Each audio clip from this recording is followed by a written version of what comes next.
right, so we want the slope of the line tangent to the graph of 3x squared plus 5 ln of y is 12 at 2, 1. So again, this is an implicit differentiation question because y is not solved for. So derivative of 3x squared is 6x. Derivative of 5 ln of y is, okay, so we have ln of stuff. So the derivative there, I have the 5 over the stuff, which is y, times the derivative of the stuff, which is dy over dx, is 0. So now we have 6, we can move the 6x over. So this is a little different. We haven't done quite like this. So we have 5 over y, dy over dx is equal to negative 6x. I want to get rid of the 5 over y, so I will multiply by its reciprocal, y over 5. And voila, now we have dy over dx is solved for as negative 6xy over 5. So now we want to find the slope of the tangent line of 2, 1. So we're good to go here. We can just plug in negative 6 times 2 times 1 over 5, which is known as negative 12 over 5, which is choice A. There we go. Number 10. If f of x is this nastiness function, then f prime of 0 is equal. So right now we have f of x as the square root of x cubed plus 5x plus 121 times, I don't blame you for not liking this, I don't like this either, x squared plus x plus 11. We're going to use overall the product rule here. So I'm going to separate this out. We're going to write, first of all, we have x cubed plus 5x plus 121 to the 1/2. And then we have x squared plus x plus 11. So derivative of x squared plus x plus 11 is easy. That's 2x plus 1. Derivative of this guy, x cubed plus 5x plus 121 and 1/2 is ugly. So it's 1/2 x cubed plus 5x plus 121 to the negative 1/2 times the derivative of x cubed plus 5x plus 121, which is 3x squared plus 5. All right, so now we can get a formula for f prime of x. F prime of x is square root of x cubed plus 5x plus 121 times 2x plus 1 plus the x squared plus x plus 11 times, let's see, it's going to be a fraction, 2 square root of x cubed plus 5x plus 121 on the bottom and 3x squared plus 5 on the top. Now, what's nice about this is I want f prime of 0. So all the x terms vanish. So you get square root of 121 times 1 plus 11 times 5 over 2 square root of 121. So this actually is going to come out rather nice. Let's see. So square root of 121 is 11 plus 11 times 5 over 2 times 11. Get rid of those 11s. So we got 11 plus 5/2, which is 22 plus 5 over 2, which is 27 over 2. 27 over 2 is choice B. So a little nasty at the beginning, but not too bad at the end. Whoops. Number 11. F of x is ln of 1 over x. 1 minus x. So f of x is ln of 1 minus x. So unraveling here to find the derivative, we're going to use the chain rule. So derivative ln of stuff is 1 over the stuff, which in this case is ln of 1 minus x, times derivative of the stuff, which is another ln function.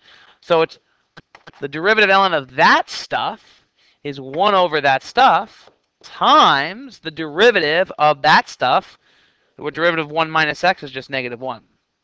So we end up getting f prime of x here to be negative 1 over 1 minus x, parentheses around that, ln of 1 minus x, which is choice D, because we could bring the negative in front of the fraction. All right, number 12. This is a limit question. We have to recognize that this is in the form of f of x plus h minus f of x over h as h goes to 0. So f of x is just tan x. Take its derivative, which is secant squared x, and we have to evaluate the derivative at pi over 6. So we have f prime at pi over 6, equals secant squared of pi over 6, which is better known as 1 over, well, you know what, we don't have to do the 1 over cosine squared part. What we can do is, pi over 6 is 30 degrees, so we're going to use a 30, 60, 90 right triangle. So 30, across from 30 is 1, adjacent to 30 is radical 3, and the hypotenuse is 2. Secant is the reciprocal of cosine, so cosine is adjacent over hypotenuse. So secant is hypotenuse over adjacent. So hypotenuse is 2, adjacent is radical 3, but we need to square that. So that becomes 4 over 3, because the radical goes away when you square, so we have choice B here. I like that question. That's a good one. Number 13, this is a pretty easy one. If g of x is that function, find g prime of 4. So g prime of x is simply 4 over 32 x to the third minus 10x, which reduces to 1 over 8x to the third minus 10x. If we want to find g prime at 4, this would be 1 over 8 times 4 cubed minus 10 times 4. 4 cubed is 64. So 64 over 8 minus 40, otherwise known as 8 minus 40, otherwise known as negative 32. Choice B. That's one you got to be able to fly through like I just did. Whoops. 14.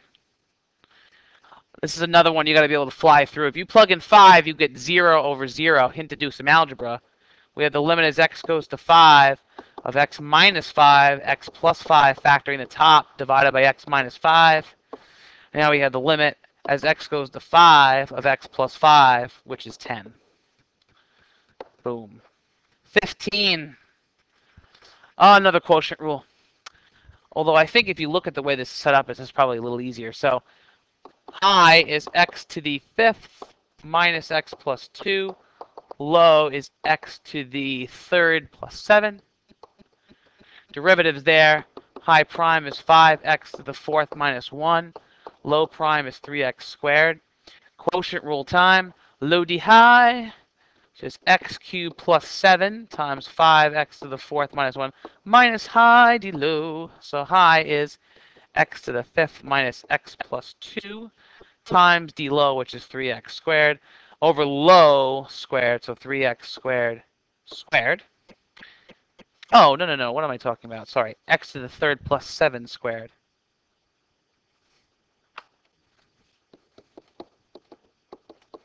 And that matches up probably with one of these. Let's see. That, I think, it matches identically with choice E. Yep, identical match. They didn't even want us to simplify this, which is nice. All right, number 16. If f of x is x squared cosine of 2x, find f prime of x. So this is a product rule question because it's x squared times cosine of 2x. But remember, when you're differentiating cosine of 2x, it's a chain rule there. So derivative here of x squared is 2x. Derivative of cosine of 2x is negative sine of 2x times 2, otherwise known as negative 2 sine 2x. Cross these guys and we get f prime of x to be negative 2 x squared sine 2x plus 2x cosine of 2x, which is identical to choice D if you think of switching, keeping the negative 2x squared sine 2x plus 2x cosine 2x, we would get choice D. All right, number 17, another limit question. Again, this is in the form of f of x plus h minus f of x over h as h goes to 0. So the original function, as you can see, is f of x is 5x to the 4th. That's what's happening to the 1/2 plus h. It's being multiplied by 5, or raised to the 4th and then multiplied by 5. So f prime of x here is 20x cubed. And then f prime of a half is 20 times 1/2 to the 3rd. 1/2 to the 3rd is 1/8, so we get 20 times 1/8, or 20 over 8, which reduces down to 10 over 4. which that's not reduced, which is 5 over 2. 5 over 2 is your final answer there. Number 18, an equation of the line tangent to this graph at x equals 3 is, again, taking derivative, I'll call it y prime this time just to change it up, 12x squared minus 14x. Equation of the tangent line, y minus y1 is m times x minus x1. This time we're not fortunate to get y for free, so we'll have to find it. But we did get x for free. They got to give us something. And to get y, we would plug into the original function. So 4 times 3 cubed minus 7 times 3 squared. 3 cubed 27 times 4 is 81 minus 3 squared is 9 times 7 is 63. So we get 18. And then the slope would be y prime evaluated at 3. So that's 12 times 3 squared minus 14 times 3. 3 squared is 9 times 12 is 108 minus 42. That's kind of a big number. 108 minus 48 would be 60. So 108 minus 42 is what? 56? Nope, 66. Glad I can subtract. So 66. And something has gone awry. 4x cubed minus 7x squared. Well, actually, let's see here. So we get y minus 18 equals 66x minus, if I distribute here, what do we get? 198.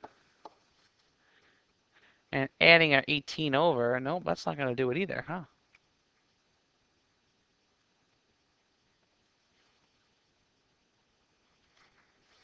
Okay, figured out the mistake. This should be 108. And 108 minus 63 is indeed 45. So you guys would have caught this in class. So this is a 45. No distribution necessary. And we're good. We're at choice B here. All right, so let me actually erase that. And we're good to go here now. There we go. All right, number 19, find dy dx if there's your equation. So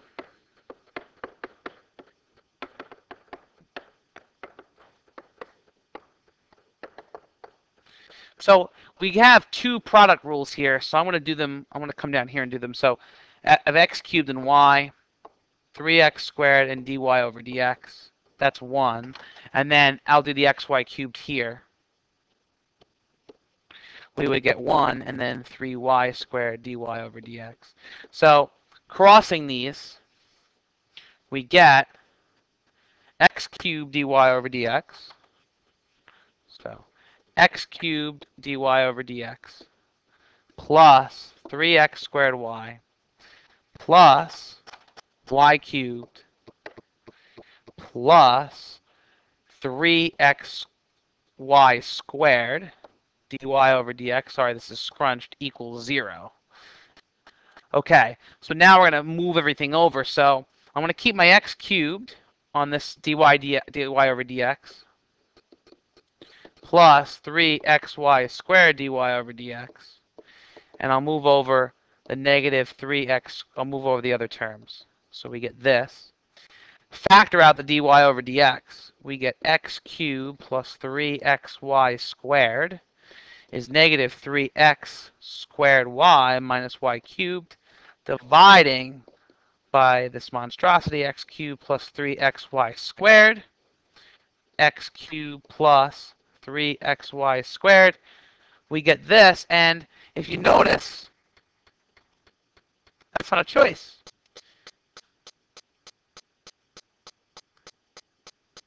But if you take a look,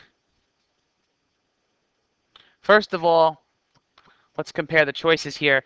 My denominator matches C and D, okay? My numerator has a negative throughout, but if you see choice D here, pulled that negative and put it in the front, and so that's the answer, choice D. So sometimes, again, you have to be able to match your correct answer with their correct answer. So, another thing where you have to kind of play around with the algebra.